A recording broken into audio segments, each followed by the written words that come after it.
Boche Gold and Diamonds. Buy now, pay later.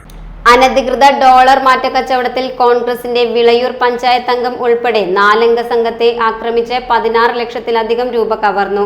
Thrissur Anthikad ഇന്നലെ രാത്രിയാണ് സംഭവമുണ്ടായത്. Vilayur panchayat member Muhammad റാഫിയാണ് അക്രമത്തിന് ഇരയായത്. രാത്രി തൃശൂർ അന്തിക്കാട് വെച്ചാണ് സംഭവം.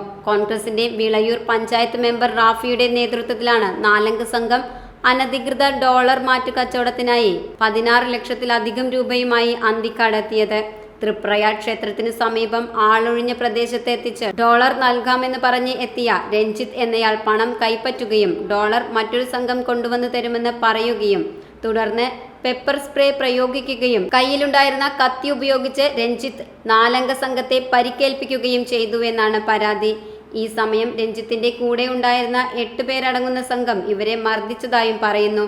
തുടർന്ന് ഇവർ കടന്നുകളഞ്ഞു. സംഭവത്തിൽ കേസ് അന്വേഷണത്തിനായി ഇരിങ്ങാലക്കുട ഡിവൈഎസ്പിയുടെ നേതൃത്വത്തിൽ പ്രത്യേക അന്വേഷണ സംഘത്തെ റൂറൽ SP രൂപീകരിച്ചിട്ടുണ്ട്. കുഴൽപ്പണക്കടത്തിന് സമാനമായ സാമ്പത്തിക ഇടപാടാണ് ഡോളർ പൊട്ടിക്കൽ. കുറ്റകരമായ സംഭവത്തിൽ വിളയൂർ പഞ്ചായത്തിലെ കോൺഗ്രസ് അംഗവും ഉൾപ്പെട്ടു എന്നതാണ് ഏറെ ഗൗരവമുള്ള കാര്യം. Time Kids Preschool, Mannannur road, Vaniyamkulam. Dot view news. കാഴ്ചകളാണ് ലോകം, കണ്ടു തുടങ്ങുക.